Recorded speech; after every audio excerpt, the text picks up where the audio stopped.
Hello and welcome to Bharat.in. We're going to be talking about the Aero India Show 2023. This is the biggest show that the aerospace sector in this country stages every alternate year. This time I thought to put the lens onto the aerospace sector. And to do that, I think I had about the best man possible in the business, Mr. William Blair. Mr. Blair is the Chief Executive Indian Operations of Lockheed Martin, India. Welcome, Mr. Blair. Thank you, Victor. Shakti, I'll call you Jazz if that's okay. Oh, right. We would like to call you Will, of course. The whole industry knows him as Will. Thank you. Thanks, sir. Right, Will, you are quite aware of how important an event the Aero India is for India. We've been getting the good response now. You've been in previous Aero India shows also, and you're going to be managing this one. Right. So, what's really going to be the little bit of your experience? And, well, what are we looking at when you go there this way? Well, I'm tremendously excited for Aero India 2023. My first Aero India was actually in 2007. And at that time, it was the early days of the MMRCA campaign. And it was a huge event, actually. And it predated even Singapore Air Show in those days. I think now coming out of COVID, Aero India 2023 is going to be a tremendous event from an international showcase perspective, as well as highlighting India's focus on self-reliance.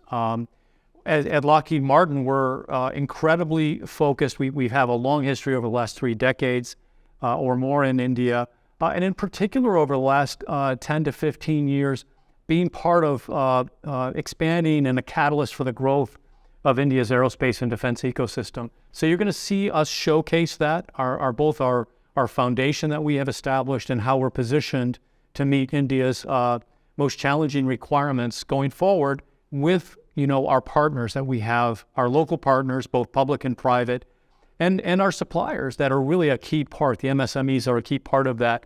And you'll see us showcase key opportunities, key programs that we have on offer. The F-21 fighter for the multi-role fighter aircraft requirement, the MH-60 Romeo helicopter, which is currently being inducted with the Indian Navy, of course the C-130J, which has been operating for over a decade now with the Indian Air Force, and then of other programs that we've been pursuing, Javelin anti-tank guided missile, which has got a lot of renewed focus and attention, both globally as well as with respect to India's requirements. And then the S-92 helicopter and the S-76 helicopter. We've been producing S-92 cabins in India. And I think there's an emerging requirement for both the medium and heavy lift helicopters. On the heavy lift, it's the CH-53K. So you'll see a full portfolio of capability, but most importantly, you'll see how we're committed to advance the security here in India, working with and through local partners. Right, thanks. I think that's a very detailed view of what you are into overall. But I would like to be specific, a little more specific at this point. And I would like to ask you that what are the ongoing programs now as far as you're concerned and the Indian forces are concerned? Absolutely. First and foremost, C-130J right now has a long history and positive history working with the Indian Air Force, supporting the requirements and maintaining a very high availability and reliability and capability. And that's a strong testament to the maintainers inside the Indian Air Force, as well as our Lockheed Martin team that's been committed to support that all the way through COVID and without disruption. I mentioned earlier the MH-60 Romeo induction is underway with the Indian Navy. The first 3 helicopters were delivered in the U.S., the next 3 helicopters here in Kochi. And again, we have our field service engineers working hand in hand with the Indian Navy maintainers. And we work very closely with the U.S. Navy that is directly engaging the Indian Navy to both in the induction, the training, and the integration of Indian-specific requirements into that platform. And then lastly, we support the Apache program. And so that's a Boeing-led program, but we have significant content on the Apache with the critical systems for fire control and other systems that include Hellfire missiles. That's an important capability in terms of really providing the teeth, if you will, that makes the Apache successful, especially as the Indian Army will be inducting aircraft in addition to what's operating with the Indian Air Force. So the Apache has you and Boeing coming together to do the maintenance, repair, and support activities. With Apache, we have field service engineers here in country, directly supporting and in concert with the Boeing team that is obviously in the lead and aligned with the Indian Air Force personnel as well on the ground. And so it's another example of continuing that level of support from the induction through the challenges that we all faced through COVID to ensure a high availability, high reliability. That's absolutely critical for the Indian Air Force, and then, of course, with the Indian Army induction. All right, I'll change course a little bit. Sure. And we'll talk about Atmanirbharta. You see, that's one of our priorities, our Prime Minister's priorities. Self-sufficiency, actually, that's what it boils down to. And, it perhaps reduces your scope somewhere, it perhaps increases your scope somewhere, but we have to find a win-win solution for Lockheed Martin and for India, for a collaboration to be really sustainable. Right. So how do you see this going ahead?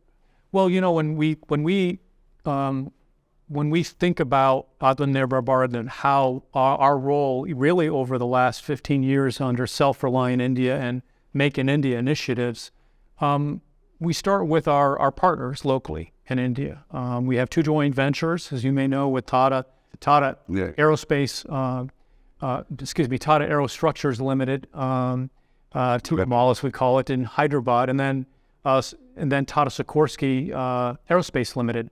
And through those two joint ventures, with TMAL, we delivered well over 180 empennages now as the sole supplier to the C-130J. Of course, we have 12 C-130Js operating in Air Force. And that's been a tremendously effective program. Again, never missed a delivery through COVID with all the disruptions that we all faced through supply chain and otherwise. Tata Sikorsky produced 157 S-92 helicopter cabins. We've not yet delivered an S-92 in India, but we're pleased that actually positioned us well from a Make in India solution that's been supportive of the MH-60 Romeo and then the future requirements that are coming up. And then we engage well over 300 suppliers, well over 100 MSMEs through our global supply chain, as well as feeding into those two joint ventures. That's been a catalyst for the aerospace and defense ecosystem here in India over the last decade. But it's also the foundation that we see as we bid for future requirements. The multi-role fighter aircraft is the biggest requirement out in front of us right now. We're offering the F-21. We've already qualified fighter wing production back in December of 2021 in our TMAL joint venture in Hyderabad. And so we, as we did with the C-130Js and the helicopters before that, we are placing work, establishing partners, both public and private sector, in advance of the requirements. So when that requirement comes up, we can deliver with high reliability. And the last point, and not the least, I think oftentimes we look at procurements, right? Or what are we going to produce in India? It's equally and maybe even more important to ensure we're sustaining these platforms in country. So for the full life cycle, that translates to a reliability of supply.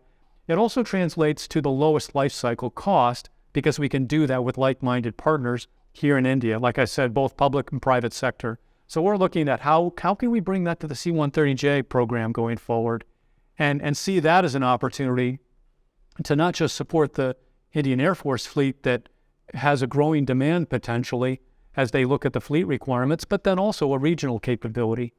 And then I have to highlight the fact that, under Self-Reliant India, Atmanirbhar Bharat, it's about meeting a self-reliance and meeting India's requirements, but there's also an export target. And so we've exported well over $650 million of pure defense equipment over the last 10 years, which is a significant percentage of India's defense exports.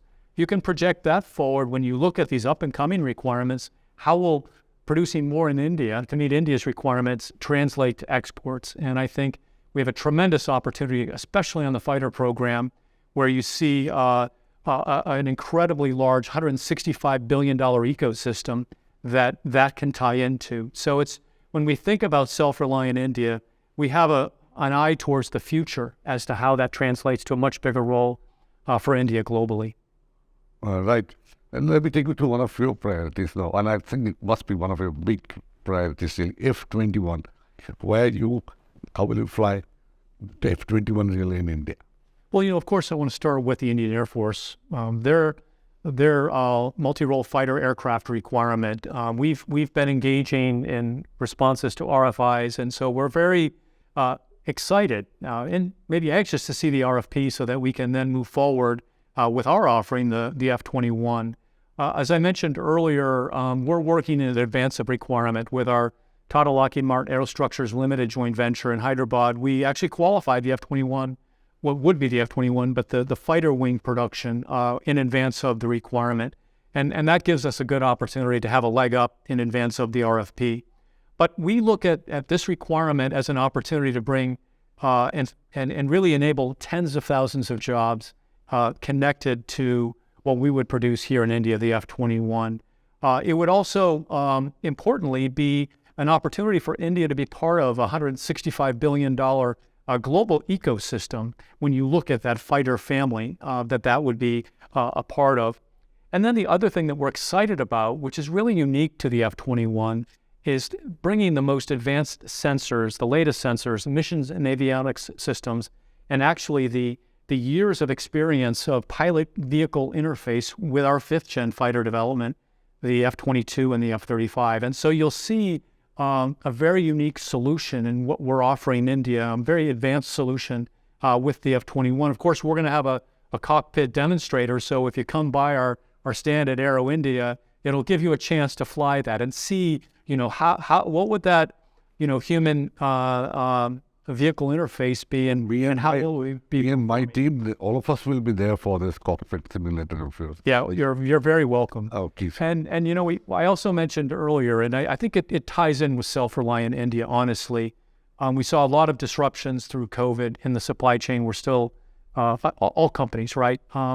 But I think our Make in India solution that we envision as a single-engine fighter as well, we believe we can deliver 30% lower life cycle costs and a lower carbon footprint with a single-engine fighter with the full capability that's needed to meet the MRFA, the multi-role fighter aircraft, with triple missile launcher adapters. So it will have the punch that's required, but importantly, the lowest life cycle cost. When we say life cycle cost, it's procurement plus, a performance-based logistics or a specific time period that the Indian Air Force might deem as to account for the aftermarket. And as I said earlier, we're already established here with our field service engineers. We would take that to the next level. We have that experience over the last decade on the C-130J. We would take that to the next level, working through and with Indian local partners, public and private sector, as needed to ensure that we have the highest reliability and sustainability and availability of a fighter aircraft with the reliability of supply, because we've partnered in advance of requirement. All right, thank you. Then go a little further, Bill. I'm talking about the future now, the way you look at it. In terms of prospects in the Indian market, we are a growing market. We'll be spending more on our defense. We have to go for modernization.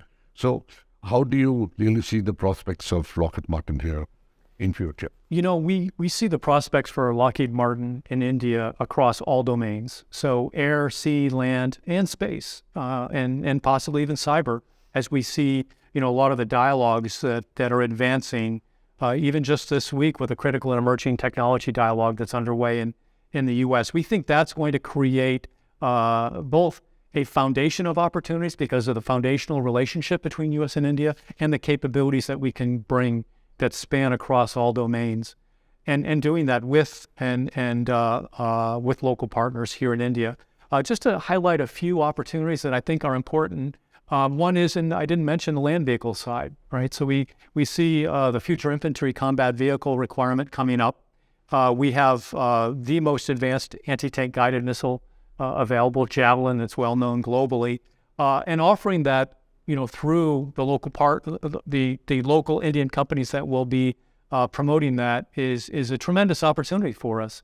And it builds on a history. Over 10 years ago, we actually transferred technology to Ashok Leyland that supported their development of light bulletproof vehicle. And so we have a history of working with not just delivering product, but working in collaboration with transfer of technology on key platforms. The other areas I think I would like to highlight is on the helicopter front.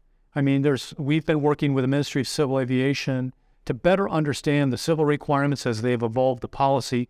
And when you think of dual use between civil and defense, I think one of the best examples is our helicopters. And so we had offered our S-76D helicopter for the Naval Utility Helicopter Program. We're waiting to see how and when that might move forward. But that same helicopter is in operation with Bajaj in a VVIP configuration, as well as with Pavan Hans. And so you see, I think, a potential growth in the medium and then heavy lift helicopter segment. I mentioned earlier the S-92, producing the S-92 helicopter cabins in India. That platform's well positioned for both the IMRH as well as a VVIP helicopter requirement. It's being inducted now in the U.S. For the presidential application. So we've got a strong, I think, footprint and experience that positions us for those future requirements. And then, last but not least, the space domain. Space domain is opening up in the commercial sector with ISRO and in space, and then also, potentially there's opportunities for us to meet both government and defense requirements longer term that we've already, been in partnership in the U.S. both with NASA on the civil front, but then also with the Defense Space Agency equivalent in the U.S. That, I think, gives us, again, a foundation of experience and then, contingent and in line with the U.S. government and the government of India working together in the space domain. I think that's going to create opportunities for us going forward. Well, thank you so much. I'm sure we look forward to a lot of technology from you. We look forward to a lot of modern systems from you. Thank you so much for having spared your time, Bill. Great. Thank you, Chet. Appreciate it. Thank you very much. And thank you, viewers. Thanks for logging on to bharatshakti.in. Do log in now and then, and you will find such interesting interviews and stories. Go to our social media, like us. Also, let us know what subjects do you want us to discuss next. Thank you.